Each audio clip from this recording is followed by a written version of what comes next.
Afet. Accessible, flexible,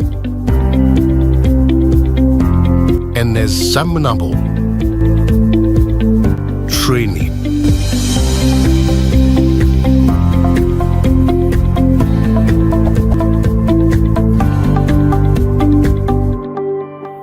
Good morning to you all. It's good and it's great to have you all come here. I believe that by the time we leave, we are going to be empowered with things that would help us advance. The Bible says that things perish for lack of knowledge. And I'm surprised because when we are Africans, because we are very spiritual, we are tilted more towards the spiritual aspect of it. But even the spiritual aspect of things require a certain knowledge. And I believe that our businesses will not perish because we are going to be endowed with the knowledge that we need. I was in school. I was in a university in my first year, first semester. I attended an orientation. So during the orientation, they were trying to let us know the course we would do, what the course is about. So I sat down and listened to the lecturers talk about the course that we're going to do. When I listened to the orientation, whatever they were describing was totally different from what I expected. I was so disappointed that I couldn't help it. They asked for anyone who has questions, and I lifted my hands. And my first time I'm meeting my lecturers, I told them I was disappointed. And that the name of the course is misleading. And if I knew, I wouldn't have done it. Then they tried to encourage me that it's good. But from that time, I put it in my mind that this is not something I want to do. But it's anytime you meet a problem, there are two options that you always have. So my decision that this is not what I wanted to do, I decided that because this is not what I wanted to do, I'll blow the course so that I can escape from it. Because I was told that if you do a course and you don't get a good grade, you won't be able to come out of that area of the course. For example, if you finish with a second lower, you might be stuck in that area. My father is a lecturer, so he told me that if you don't like it, then do well so that you can change it. I said, okay. So I started doing well because I hated it. And I started making the A's and everything. And so my second year, I discovered a course in our faculty that is better than what I was doing. And I felt like that course had a future more than the course that I was doing. I got interested and I went to learn their course. And I started a business out of their course. I started running the business on campus instead of making money on campus with somebody else's course. So we're running business. We're more into graphic design, printing, things like that, until we moved from the normal traditional halls into one of the hostels. And we picked the hostel strategically because we knew that we were going to use our room for business. So, and my roommate was also strategic because we must be business partners before the room can be made into a business. So our room became a business printing student assignment, and we ran that business until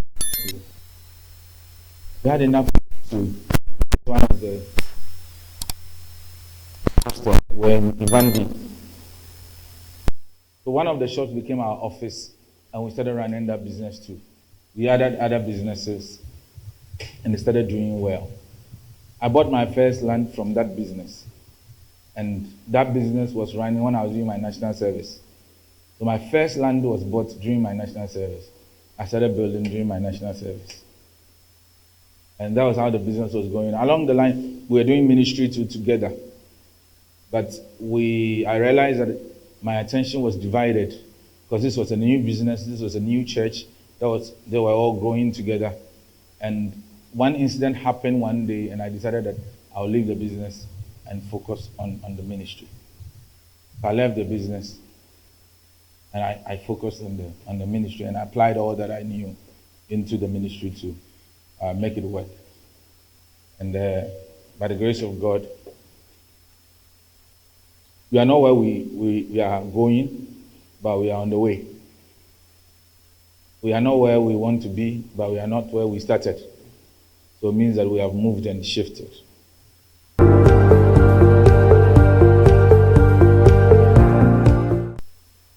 You see, things work by knowledge. Things work, there's a working knowledge for anything and everything. And when you get hold of the working knowledge, you'll be able to do a lot of things. For example, I have a principle. I think that one of the easiest things to get in life is money. Very easy to come by. But when you know, there are so many opportunities out there, so many things you see you can get money out of. And sometimes I'm even finding people who can do it. But sometimes when you even find people, you realize that they don't have what it takes to do it. And that's why these seminars and these business masterclass is very important. Number 2 point is that some years ago, as a pastor, I decided that, okay, if a church will demand that people give offerings and tithes, then the church also has a responsibility to help them build their finances. So I started running conferences for the business people in the church. Some of them, most of them started doing well in business. There's a working knowledge. There's a working knowledge. Listen, we started a school. One day I was there with my associate pastor in Kumasi, and I took my son to school. He was very young. And when he went to school, they put him on a merry-go-round and flew the thing until he came off from it and fell down and got a cut on his lip. I didn't mind. The next week, he went to school and came back with words he has never heard before.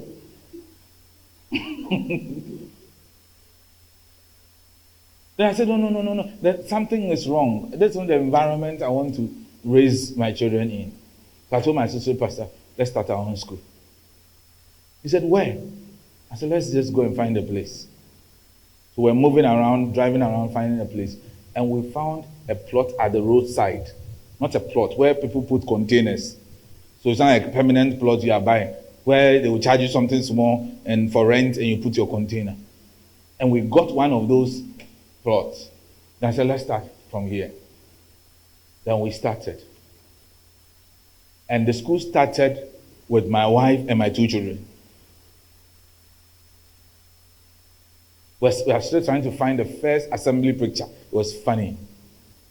The school have come for assembly. You know assembly?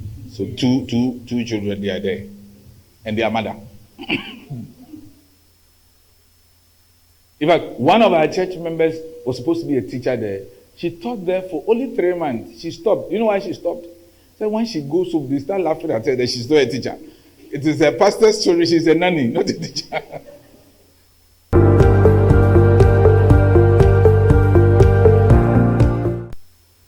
So she started getting frustrated. I said, you know something? You find another place and go and work.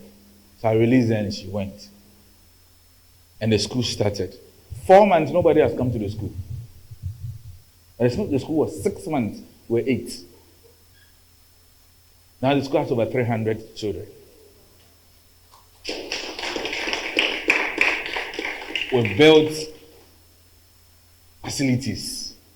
Currently, we are building a 3-story facility. We bought a plot, we bought a land, we built, moved the primary section into the new place. We are still building. We built an old place. We renovated the whole place and everything. And the school is running. Not only that, out of that school, and that school was started with no money from the church. No, just no money from the church. Out of that school, another school has been started. Though also has a building. Out of that, another school. So we have 3 schools that are running. All of them are running. And I'm not in any of the locations. There is something that makes it work, and that's what I want to teach you, if you are interested. Are you interested? Congratulations on completing this chapter. Before we move on to the next session, let's take a moment to pause, reflect, and internalize what we've just learned. In this introductory chapter, we learned some key foundational truths for success in business, ministry, leadership, and life. First, everything in life and business operates by principles and working knowledge. Success is not accidental. Every area of life has practical principles that must be understood and applied consistently to produce results. Next, we learn that problems and uncomfortable situations can become platforms for growth and future opportunities. Difficult situations should not always be avoided. Sometimes they develop discipline, wisdom, and experiences necessary for future success. It was also highlighted that money flows toward value creation, problem solving, and practical wisdom. Financial growth often comes when a person learns to identify needs, create solutions, and provide valuable services to others. We also learned that strategic thinking and intentional decision-making are critical for sustainable growth. Growth requires planning, wise partnerships, good positioning, and deliberate actions rather than random effort. Lastly, we need to understand that kingdom business is not only about profit but also about impact, transformation, and advancing God's purpose. Kingdom entrepreneurship seeks to influence lives, solve societal problems, and build systems that glorify God beyond financial gain.